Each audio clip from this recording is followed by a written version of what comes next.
I'm Jordan Hadfield. This is Faster Film Critic. Today on the show, we talk 2024 with Kolter Bethurum and Chase Fugel. 2024 isn't a film, it's a year, and we are ranking the best cinema that it had to offer. Now, this is inevitably the point when someone with no sense of humor and the personality of a wet mop says, "You can't say what movies are best. Art is subjective." Dude, just get in. We're going cinephiling.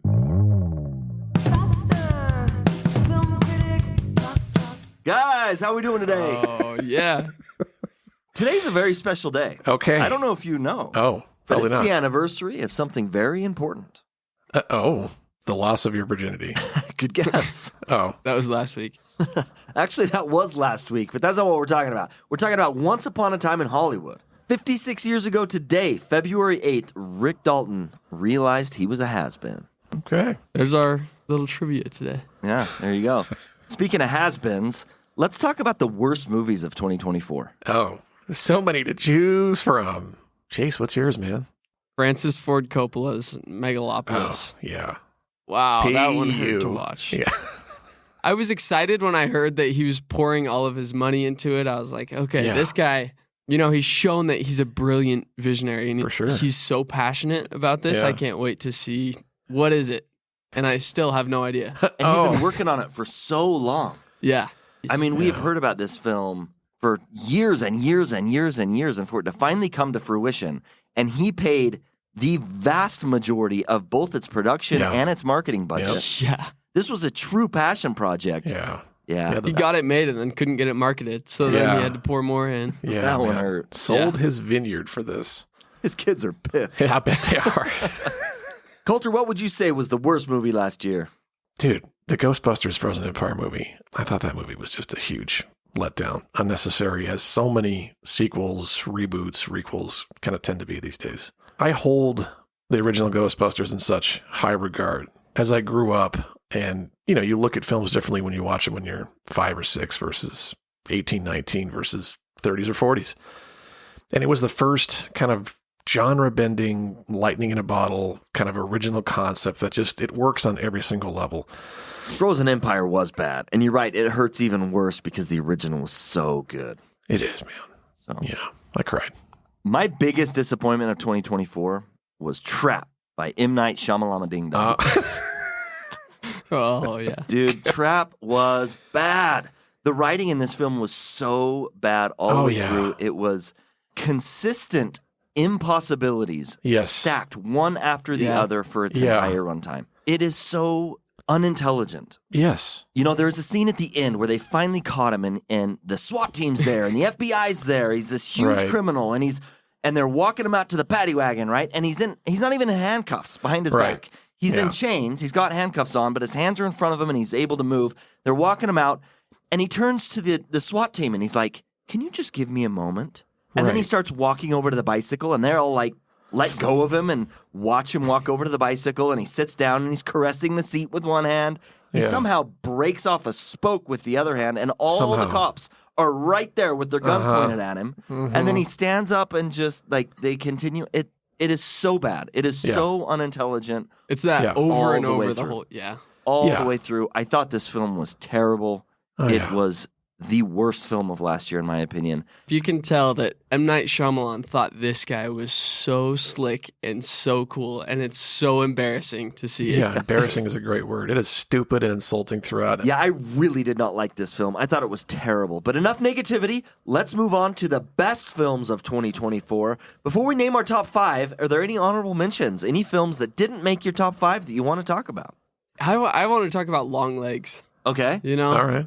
The trailer was so good. I think I was a little disappointed when I saw the movie. But there were some really cool parts of Long Legs. The whole atmosphere, that's like the most memorable atmosphere of any film this year was for me Long Legs, even though it had its flaws and everything.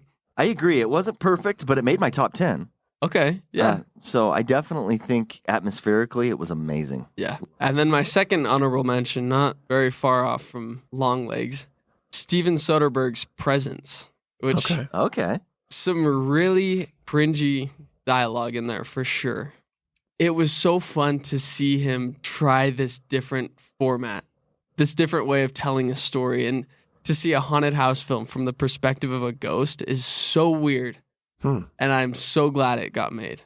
It was a fun film. Yeah, it was so much fun. I enjoyed it too. Yeah, it was a fun film. Kolter, do you have any honorable mentions? I do have some honorable mentions, yes. The first of which is The Substance. This was a kind of a out there, definitely kind of a body horror a la Cronenberg style about an actress who is kind of wistful and missing her days of youth and beauty. You know, you could argue that she's still very much that. Full of a cast of just creepy characters, you know, one of which was Dennis Quaid, who just plays this monster in the movie that kind of, through the ugliness and things he says, really kind of drives her to start using and thusly abusing this thing, movie, The Coins of the Substance, turning her into a younger, more vibrant and successful actress. And it just culminates into this god-awful nightmare of body horror and just insanity.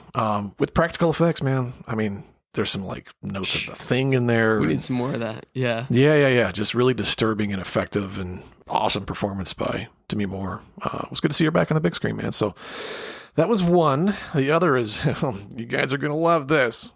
A Complete Unknown. This was the Bob Dylan biopic. Good, dude. And fantastic performance by Timothée Chalamet and the supporting cast. Just a really kind of interesting, well done peek into an artist who I didn't really know a whole lot about. So I was pleasantly surprised. I expected you to put that one in your top 5. I'm a little surprised it's only an honorable mention. Interesting. Kolter, I also had The Substance on my list of honorable mentions. I thought this film was very interesting. It was very well made. Demi Moore was fantastic, as was Margaret Qualley. Fair warning, though, this film is for adults. It is very grotesque in its body horror. It is hyper-focused on the female body. Very much. For those that can stomach it, there's a lot to offer here. But if that doesn't sound like it's your cup of tea, hard pass for sure. The theme of the film isn't original. It focuses on the objectification of women and the unrealistic standard we have for women in terms of beauty. Again, not new themes. But the way the film presents these themes, it almost felt like I was contemplating its message for the very first time. Yes. I walked away very surprised in that sense. The reason why this film isn't in my top 5 is because of the ending. I feel like the film just trips over itself in the final act. I feel like it gets too weird, it gets a little too strange, and I felt a little bit removed in that sense. But other than that, the film is definitely creative. It is definitely interesting. Yucky. Man, yucky might be the best way to describe this film. But I did enjoy it. I thought it was very interesting, and it was one I thought about for several days after watching it. My other one was in my top 5 for a long time. And the reason why I'm adding it in honorable mentions is because there's a confusion as to whether this is a 2024 film or a 2023 film. Okay. So it was released in Canada in 2023. It was released in the United States in 2024. I would consider it a 2023 film. However, it's on tons of lists for 2024. So there's some confusion as to where it falls. Because of that, I moved it out of my top 5 and put it in honorable mentions. And that is Red Rooms. It is a foreign film by Pascal Plante. It's French. It deals with a serial killer who's on trial, but the focus isn't on the serial killer. The focus is on a true crime junkie who is obsessed with the case. Okay. And it is an incredible film. I would highly recommend you check this film out. I thought it was absolutely fantastic. It's disturbing, but Pascal Plante knows where the line is and he knows not to cross it. And so although as you're moving through the story, there are some things where it's like, I hope he doesn't show too much here. He doesn't. Yeah. He doesn't show too much, but it still gets you to your core. Great film. Okay.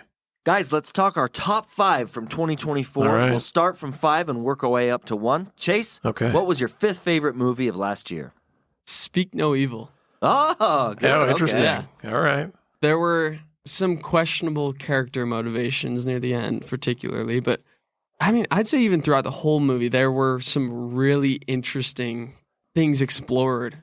Putting a scary and, like, thriller twist on politeness and being overly polite and knowing where to draw the line. Yeah. I don't know. I think a lot of people walk around not knowing where their own lines are. Sure. And they kind of judge it based off who they're dealing with, who they're familiar with. And with this stranger that they barely know, they're barely friends with, it's interesting to see him take advantage of that.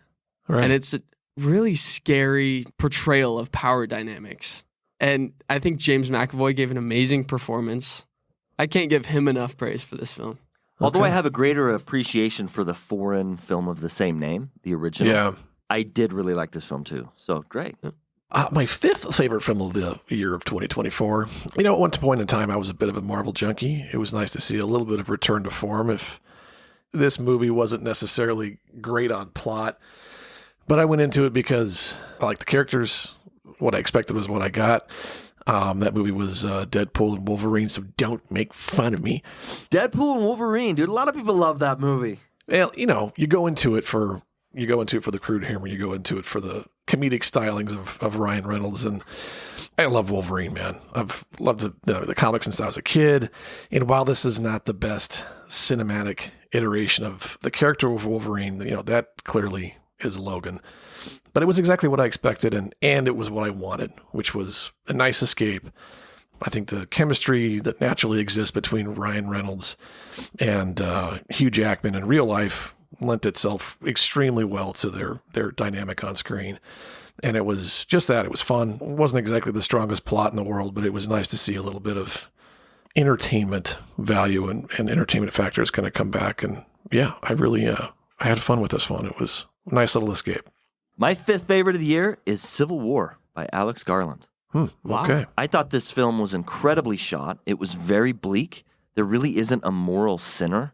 Yeah. It's apolitical, which I really appreciated, but it's obviously about a civil war here in the United States, but it follows a journalist, Kirsten Dunst. And although I thought the ending was just a little bit weak, I still think the film is absolutely fantastic, and it falls at my number 5. Okay. Moving on to 4. Moving on to 4. Queer. Okay. Oh, Yeah. okay. I thought Queer was amazing. It took like a understated, slow approach to telling the story. I thought Daniel Craig did amazing. It was Luca Guadagnino's second film of the year. Yeah. Okay.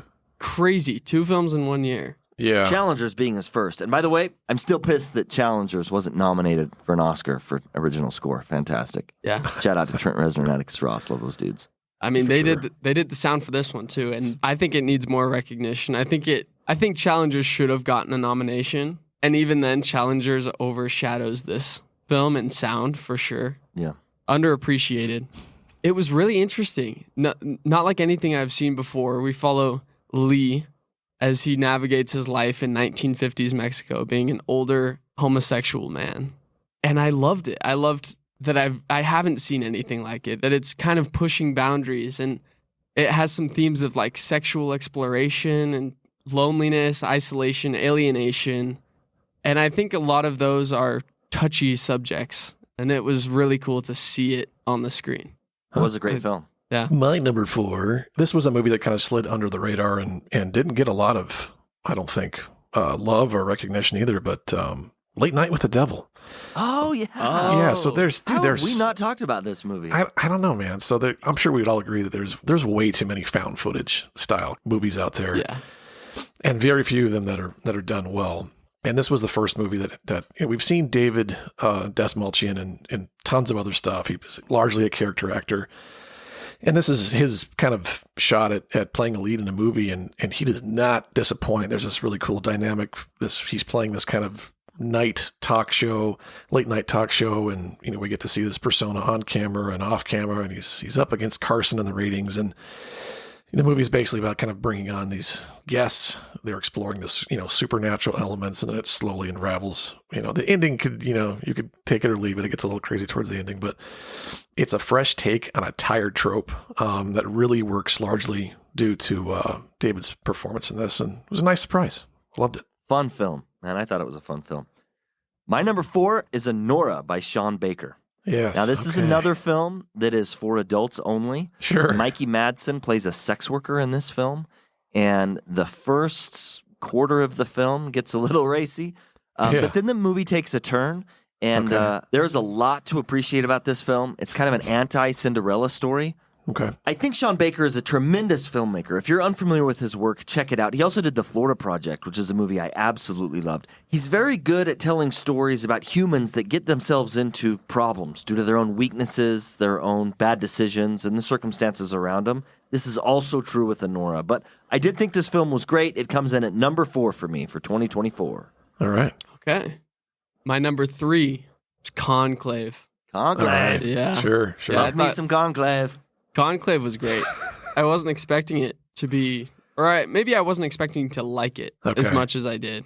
All right. Ralph Fiennes gave an amazing performance in this film. He wasn't trying to be anything extra for the camera. Nothing more than I feel like a cardinal for the Catholic Church would have been in this situation. Okay. It was a very real and compelling performance.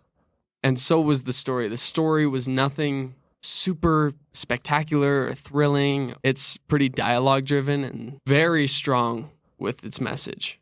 Okay. And very polarizing. From everybody I've talked to, it's either I loved it or I hated it. Definitely polarizing film for sure. Damn. Yeah. Okay.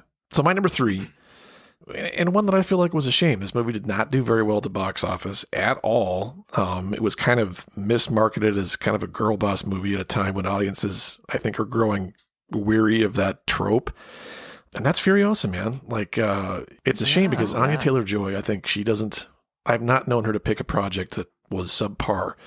She's a fantastic actress and she's awesome in this movie. Extremely well shot action. I mean, truly some awesome just shots in that movie. And a great antagonist in Chris Hemsworth. He's having a lot of fun playing the bad guy in this. And it really effectively expands the world of the Wasteland in the Mad Max series. And it was really well done. I don't know why it didn't do well. It's a little long-winded, but man, I walked out of that thinking, man, that was incredible. I don't know why it didn't get the love that it deserved.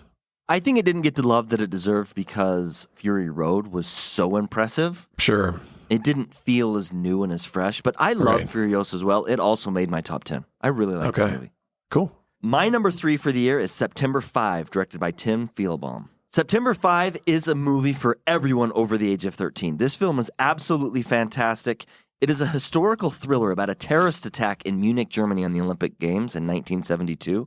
Fantastic film. It is a really sad story, but it is one worth checking out for anyone who loves movies. Okay. I've heard nothing but good things about it. Number 2. Number 2, Robert Eggers' Nosferatu. Okay. Perfect for number 2, Nosferatu. I see what you did there. Okay, you don't have to give me the courtesy laugh for that one. It's okay. It was pretty bad. No, it was meant to be forced.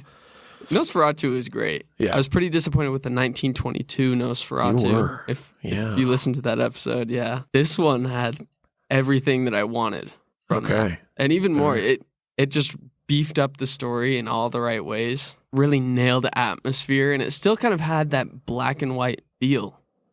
I think Robert Eggers is amazing. Every movie he does, his world building is just spectacular. He's so meticulous. He's such a perfectionist. I love it. Agreed. His next film, by the way, is Werewolf. Yeah. I heard he was saying that it's by far the most violent of anything he's ever done. Or the most dark. The most dark of anything he's ever done. I'm excited for this. Wolfman greatly failed relative to my expectations. Yeah. We need a true good werewolf movie. Yes. I don't know that I've ever seen one. So bring it on. Can't wait to see what he does there. Good pick for number 2. Hell yeah. Man, did I struggle between 1 and 2 for this list. And I think I can articulate why once we get into it. But my number 2 is also going to be Nosferatu. For all the reasons Chase just said, I can't really expand much upon that, other than that he's, expertly crafted this 4th film. He has approached and effectively tackled more than one genre in his very kind of short filmmaking resume. And just a beautiful movie with wonderful acting, wonderful sets, wonderful art, and just nails every aspect of it. I mean, every detail is attended to, just expertly executed, and he's, his passion and his knowledge and his, I think, filmmaking intelligence is evident in all of his work. So, yeah, right there with you. That's my number 2. My number 2 is Conclave. Okay. I absolutely loved Conclave. I thought this film was perfect. The cinematography is mind-blowingly impressive. The acting is phenomenal. The message of the story is phenomenal. This is a dialogue thriller, but I found it thrilling. I was on the edge of my seat for most of it. Absolutely love this film. Although it's my number 2, I believe this film is the best picture of the year. I think it should win the Oscar for Best Picture. I think it's better than Emilia Perez, which is terrible. I think it's much better than The Brutalist. I think this is the best movie of 2024. but it falls at my number 2. All right. Okay. Okay, guys. Best Okay. movie of the year. Now we're Oh gonna my butt God. heads Now we're going to butt heads. Yeah. Now the gloves come off and we start throwing real punches. All right. because you just called out my number 1 movie. Uh-oh. The Yeah. Brutalist. I feel so incapable of saying how much I love this movie. I thought it was so great. Okay.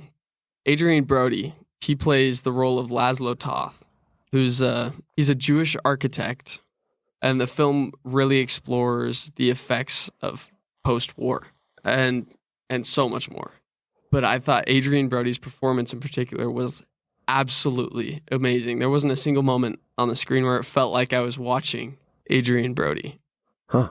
Okay. I agree with that, by the way. Although I didn't love The Brutalist as much as you, I would give Adrian Brody the Oscar for Best Actor of the Year. His performance was incredible. I agree with you there. It was. The director was amazing. I can't believe that this guy isn't a seasoned director who's been making movies for over 40 years. Like he's new and only had $10 million. I mean, $10 million is a lot, but when you watch this 3.5-hour film, It's incredible what they were able to do with $10 million. the scope of this is amazing. It feels much bigger than a $10 million movie. It feels Okay. massive and also like really intimate. That contradicts itself, but not when you watch the movie. Yeah. Like Okay. the way of his telling the story it's a very realist approach. He's not trying to make it look prettier than it is or more entertaining than it is. He just lets it speak for itself. It like lives. It doesn't feel like a movie in a way. You're just watching them. Okay. And I'm getting all stumbled on myself trying to communicate how good this movie is because Yeah. I can't. It's just that good. Huh. I loved it so much. I love that you loved it so much, Chase. Brutalist number 1 for you. Obviously, my lists are only the movies that I've seen. Certainly, it does not mean that these are the best movies, in my opinion. I know there are better movies out there. That being said, the reason why I struggled so much between 1 and 2 is because both revolve around directors who have successfully shot movies that take place in wildly different genres. And that movie is Dune 2. And Dune is a notoriously difficult series of books to adapt to the big screen, but not when you see Denis' movies. I mean, this is a guy who's done movies like Sicario and Arrival, which is a very intelligent kind of science fiction movie. Blade Runner, which I thought was one of the actual few sequels that actually, with that many years apart from the original, that felt like it took place in the same world. He depicts an incredibly well-realized world with fantastic production design. I mean, the ships are things that we haven't seen before. Some of the effects, a lot of practical, in front of the camera thing, and it's the kind of movie that I think truly that theaters were made for. Now, you can say the same thing of Nosferatu. These are 2 movies. I mean, I went back and forth between these 2 movies for forever. Just an amazing movie. Not everybody loves it. I get it. But there's just something about the way he tackles things that I think treat the audience with respect. And it was my number 1. It was one of those things I just walked away thinking, man, this is what theaters are made for. So that's it for me. So Dune didn't make my top 10, but this is the biggest blockbuster of the year. Yeah. This film was huge. In fact, I remember when I went and saw it, there was someone dressed as a sandworm in the lobby, and they were on like a skateboard, and they were like wheeling around, and everyone was like wanting to take their picture with them. This film was big, and I'm a little surprised that the Oscars didn't give it more love. Yeah. Me too. Yeah, I think it's one of those movies that you have to see it in the theater. You can't go turn it on at home and stream it. No. It needs to be experienced in the theater, and that's coming from somebody who I also didn't put it in my top 5, but wow, it is an experience. Yes, Dune needs to be seen on the biggest screen possible. Good pick, Kolter. My number 1 movie of last year is Nosferatu 1. Did you see what I did there, Chase? You see what I did there, Chase? Oh. Nosferatu. This film was my number 1. And I'll tell you, Conclave was my number 1 for so long. And the reason why I put Nosferatu as number 1, when I walked out of the film, having seen it the first time, I didn't love it.